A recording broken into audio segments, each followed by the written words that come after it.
So you're stuck in the first stage of self-improvement, the self-improvement struggle. You know about self-improvement, you've seen the results of it. You might have experienced some results of it yourself, but you're still stuck in that depressive period. You haven't dropped your addictions. You have, for a couple of days max, and then you're jacking off 5 times a day again, and then you're playing League of Legends again, and then you're taking whatever fucking drug you're addicted to again, and you just can't seem to get away from it. If you want this video to help you, if you want me to help you, lose your ego. Your brain is the reason why you are still here. Distrust your brain. I can't tell you any advice up until you can trust my brain over yours. Your brain is the reason why you are still in this period. You still have depression. None of this, not meditation doesn't work for you. Shut up. Your brain has convinced you, and you are still in this position because you keep listening to your brain. So you must distrust your brain and hopefully put your trust in someone else. That's scary. If you can't do that, then there's no point watching my videos. Hopefully I've become the trustworthy guide for you, that hopefully just stop thinking about what your brain says and just start thinking, okay, what is Hamza's brain recommending to me? Let's begin. You've made fake attempts at stopping your addiction, and it's usually the type of attempts that I criticize on my channel, and yet you keep doing them.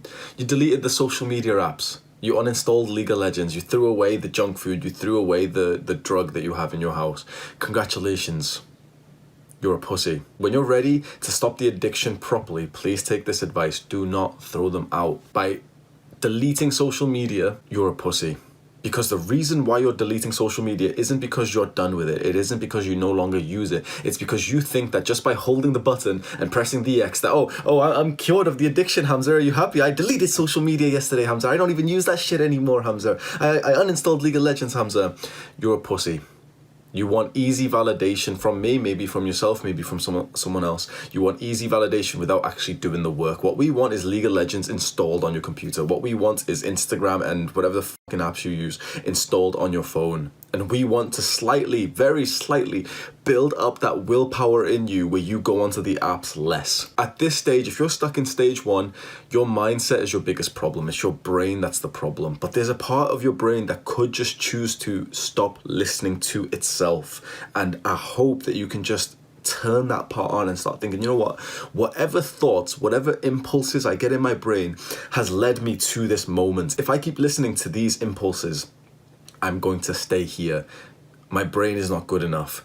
Now, there's this guy on YouTube, and maybe I've had a coaching call with him. He seems to know what he's talking about. You must just turn that on, because the next thing we've got to talk about is streaks. If you're stuck in stage 1, it's because you haven't taken the good advice of forgetting about streaks. You still want your nofap streak. You still, but I got to day 3 yesterday and now I've reset my streak. You're still talking about streaks. Streaks are entirely toxic. You will fail the streak. I will fail the streak. That's why why would I set a goal that I would literally 100% of the time be failing? How silly is that? When you set a streak, you're literally saying to yourself, of course I'm going to do this thing one more time in my life, so I'm going to set this goal, and there is a 100% chance that I'm going to fail it eventually. But you get to say that you're on day 7 of nofap. You get to say, it's been 3 days since I played League of Legends. I've worked out 3 days in a row. Congratulations. You want that social validation again because you're a pussy. Forget the 90-day challenge, dumbass. Forget the nofap, the month of nofap and stuff. Forget all of that. You aren't good enough for the streak. You aren't good enough for 7x, whatever days you want to get to. You aren't good enough for that yet. You've got to lose your ego and think, you know what? I am a piece of shit. I've got a porn addiction. I've got a fucking League of Legends addiction. I've got an addiction to weed and to some fucked up shit. I'm a piece of shit. You've got to have that in your mind first of all and think, you know what? I'm not so great. And so by setting a goal, trying to not fap for 30 days when I've got a porn addiction, it's probably not going to work out, is it? So then don't do it. Because the better way doesn't get you the social validation, but it does get you out of this depressive period. So hopefully you'd like to follow that. The better way is to forget about streaks and just think about how many times you have done the bad behaviors or the good behaviors over a given period.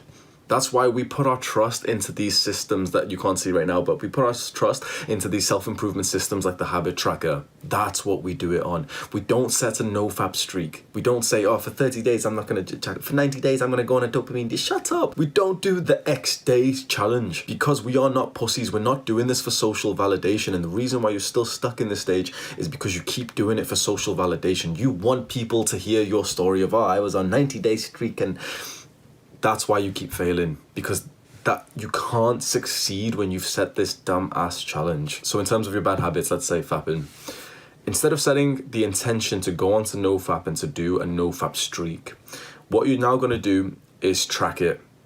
And you're going to see what is average for your fapping behaviors for a month. Let's say you jack off 20 times in this month.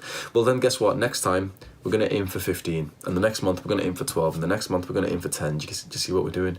You are not good enough. You haven't leveled yourself up to the point where you can just make it 0. You haven't leveled yourself up to the point that you could even make it 10 per month right now.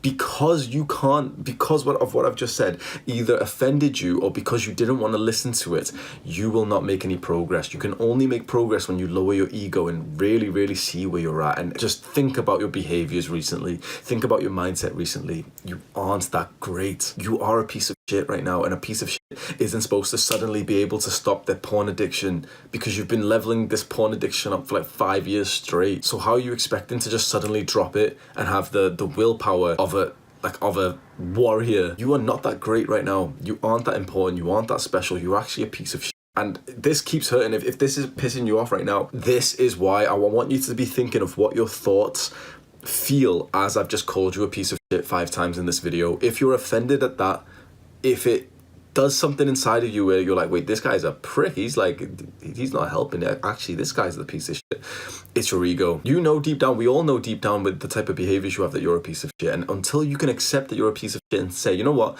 tomorrow I'd like to be 1% less of a piece of shit, and again and again and again, because you can't accept that, because you still have this arrogance and this ignorance to think, no, I'm actually pretty sick, even though you don't really believe it, you won't do the tasks, you won't do the work required. Lose the ego. The book Ego is the Enemy by Ryan Holiday may help you. I highly suggest you have a look at that. It's literally like £2 on Kindle, just buy it. Trying to stop your addictions in a fake manner. It's fueled by haste. You throw out the addiction in a monumental event, but inside your mind you knew that it was not the last time.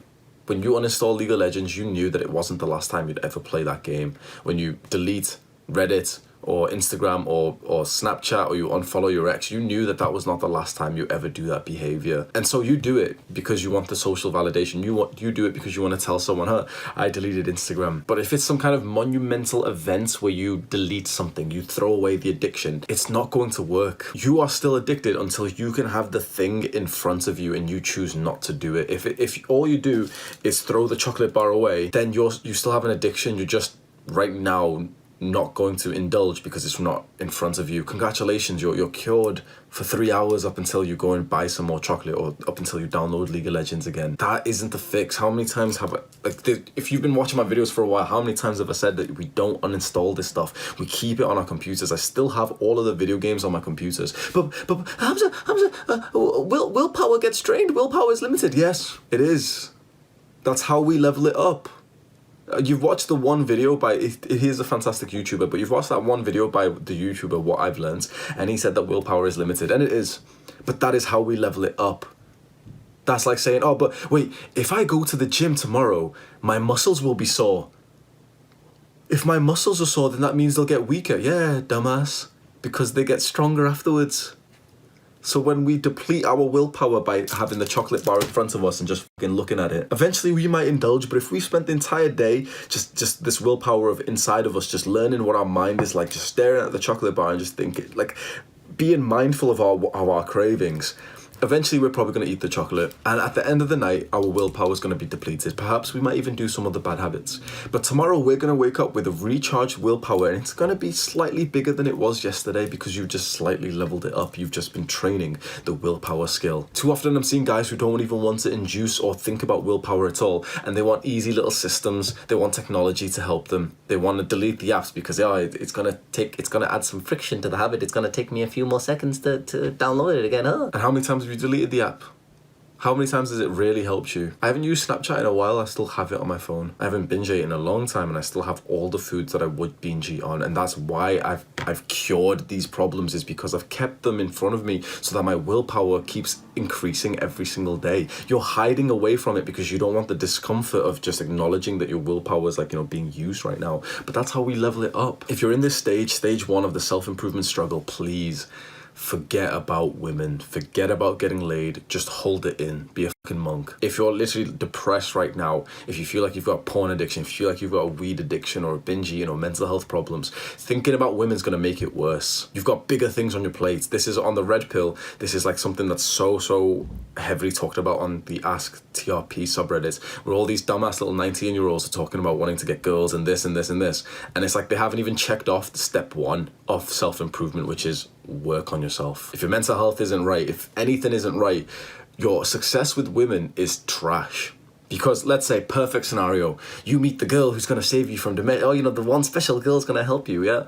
Perfect relationship, you're going to fuck it up. Because you're depressed, because you're in this depressive struggle period, your frame is trash, you're not masculine, you're going to fuck it up and feel even worse. Wouldn't you like to just wait and meet the girl when you're already doing good? How about you go hook up with a girl? Oh, you get the big boy confidence, me big alpha male, me have sex with lots of women, congratulations. You're gonna have this empty, nihilistic feeling afterwards. This darkness feeling where you finally got everything you wanted and you realize it was literally just a stinky wet hole. Congratulations, your depression is worse.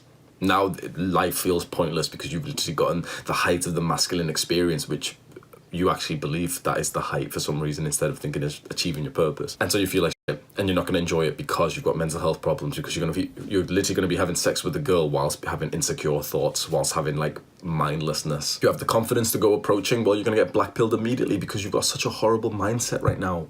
Women should not be in your life at all in stage one. And I know that there's going to be some random retard who, oh, but I'm in stage one and my girlfriend. Shut up, bro. You would level up so much faster if you just put 100% of your focus onto this. And it's almost like a meditative practice when you see your mind bring up the fact that women and sex exist. If you feel like you need to go for a fap, it's because you've got an addiction, not because you're actually that horny. Just sit there and just feel the craving. You don't actually have to do something. When you feel horny, when you feel the need to go and watch porn, try this, don't do it. We've built up this habit to think, okay, if I feel like I should watch porn and jack off, I should watch porn and jack off. Instead of thinking, okay, if I feel like I should watch porn and jack off, I should be curious to actually see how that feels. Why is that coming? Let me actually feel that craving. Just stop doing stuff. If you're in this stage, probably the best thing that you could do is sit around and do nothing. Now, most guys in this stage won't do this. They won't take this advice because it doesn't seem valuable. And so they'd rather keep clicking on the YouTube videos. Hopefully, if you can just trust what I say as someone who's been through this stage, as someone who's helped a couple of guys from this stage, do nothing. Turn everything off. Just sit there with a piece of paper and a pen all day, every day. This isn't a short-term thing. I'm not saying, oh, you know, check off the journaling box and do it for 5 minutes. No, I mean, this is like your base attack now. This is like the activity that you just do. Like, there isn't much else that you do in your day apart from literally just sit there and just journal every messed up thought that you have in your mind. At this stage, if you've been stuck in this stage, now you can experience the stage, fair enough, but if you're stuck in this stage, it's because something is wrong with you mentally. Yes, that's offensive and you're so annoyed that I said something's wrong with you, but healthy, happy people aren't stuck at this stage, and there's something wrong with me too, because I was stuck in this stage for a fucking year. If you're stuck in this stage, your journals are going to be so incredibly valuable to yourself and to the world. And if you could get into the habit of journaling for hours every day, make it like literally the thing that you do, like you are now a journaler. You literally journal for every hour that you have free, you journal, and you free up time to journal. That's what's going to get you out of here. And you are going to be so grateful that you've got a couple of journals after this, because you might be able to achieve what I've done here, where because you've experienced this, because you've journaled it so much, you've now got an exact resource and the perfect mindset to help someone else out of this struggle. And there's a lot of people here, and this is somewhat of a priceless pain point to solve. This can very easily be your business within the next 12 months. This is my own personal story, but you might not believe it right now because, you know, you're in this stage. But if you're stuck in this stage, just know, as someone who was stuck in here, once you do the right things, you'll look back and you'll be grateful for it. This will be one of the most important parts of your life. And that's a very important mindset. You're stuck in this stage, you're probably a young man. You probably got this ego and this feeling of importance that right now it's all supposed to work. And even though you'll disagree with that, you'll say, no, I don't expect it to work right now, but you do. Your biggest issue at this point is your mindset. Now, environment is important. An environment will change quite a lot. If suddenly you moved away from wherever you're living, if you moved to somewhere else and you were by yourself or you were with family or whatever, something changed, that would probably be a big spike. But the issue with that is that it would only be a big spike in that it might allow you the logistics to work on your mind. And so really that means that the mind is the most important part, because where are all your problems coming from? Now you're going to say porn, you're going to say food, you're going to say whatever the symptom is, but those are all, that's the word, those are symptoms. Your porn addiction, your League of Legends addiction, your social media addiction, whatever the bad habits you're doing, those are only symptoms. Every bad thing that happens, at least that we do purposely to ourselves, is a symptom of something wrong in here. And you probably know what it is. You probably don't need me to tell you it's something to do with abuse, it's something to do with trauma, it's because you think you're a piece of shit because your dad abused you, something like that. Now, of course, it's different for everyone, but it's something like you probably have noticed, like something just jumped inside of you and you were like, wait, this motherfucker knows like something too much about me because he just spelled it out. It's something about that. And if you don't dive deep into that through journaling, it won't resolve. Many people don't ever really experience this stage. They go from not thinking about self-improvement, not knowing self-improvement, and straight onto stage two where there's some, like kind of struggling with consistency, but they're at least trying it. The people who get stuck in this stage, it's because of the mind, it's because of the mental health. Only a few people seem to get stuck in this stage, but they get stuck hard. And the issue with these people is that, again, the problem is the mind. And imagine trying to coach someone whose problem is the mind, whose problem is his own ego, that he doesn't believe that he's in stage one. It's very tricky, but the answers are all there. You could use this one video and a couple of my different other videos as the guide to your life right now, but only if you can reduce your ego to think that this is actually what you need. Because if you're in this stage, you're probably thinking that this video was made for someone else. Hopefully not now because you've watched this far of it, but that's the issue with helping someone in this stage. They didn't watch this far of this video. They already clicked off because they wanted me to say, oh, straight away, cold showers will save you. Reading this book, this one thing, this one quick trick to 24-hour reset your mind. They want to hear that. They don't want to hear that you're a piece of shit and you've got to be less of a piece of shit tomorrow, 1% less, and it's going to take you hundreds of days potentially to stop being a piece of shit, and you're still going to feel like one afterwards. It's an unsexy answer because you've been sold this lie of like the 24-hour change. That's what it's going to take if you're stuck in this stage. I wish I could hug you right now. I wish I could just tell you that you will come out of this stage with gratitude, but you need to suffer. If you're stuck in here, honestly, you need to suffer. That suffering's going to be the most profitable suffering you ever experience, but with this young man's ego, you're not going to realize it. You're going to be so depressed and angry about it. You're going to be angry about your anger. You're going to be depressed about your depression. You can have negative thoughts because you're having negative thoughts. Your mind is your biggest enemy right now. And it's, I wish I could just almost force you to just understand that it's your ego who's telling you that the basic habits of self-improvement aren't good enough for you, that meditation doesn't work, that journaling's pointless, that like if you're stuck in this stage, you have not been consistently exercising, meditating and journaling every single day. Now you'll say you have, you'll say that, wait, but I did meditate, but you meditated once, you meditated 20 times, congratulations, meditate every single day for the rest of your life. If you refuse to do that, you will stay here. If you refuse to journal, you will stay here. Oh, but I exercise, but you exercise twice a week, 3 times a week. You've got to be exercising at least 6 times a week. There's no reason not to exercise 7 times a week. Just because you're on some fucking weightlifting program which tells you, oh, PPL or whatever, it doesn't matter. Humans don't take rest days. Weightlifters can if they're competing. Gymnastics, whatever. If you're competing in a real sport, you can take a rest day. But that doesn't mean that you should then just be an inactive, weirdly human being who just sits there on his computer chair. How could you not have depression with the things that you're doing? Get a picture of all of the habits and actions that you've been taking. How could you not be in this stage? You deserve to be in this stage. So just make yourself deserve to be in the next stage. And just stop listening to your brain. Set the plan and know that as soon as you deviate from the plan, it's your lizard brain. Get used to telling your own brain to shut up. Get used to listening to your words and thinking, you know what, I don't trust what I've just thought. Be critical of your own brain. This is some of the best advice I've ever gave out of my mouth. Listen to what I've just said. Be critical of your own brain. It's your own voice in your mind that is the lizard brain that's telling you to skip the workout, that's telling you that this video is not important. It's telling you that you don't even need to journal. It's telling you that meditation doesn't even work. It's telling you that you may as well give up hope, that you may as well just go jack off again, that you may as well just go play League of Legends. It's going to be your own words in your brain telling you to do that. Don't listen to your brain. Be very critical of every thought that you get. Spend just a bit of time planning the course of action, and then just make it so clear to yourself that this one page, if you deviate away from this plan, that is your lizard brain. That is failure. No matter how logical it sounds that, oh, we're going to skip the workout today because tomorrow we'll do it, or we're really tired today. It doesn't matter. If you don't do this plan, you fail, and hold yourself accountable to that failure. Do the hard work, especially when you don't feel like it.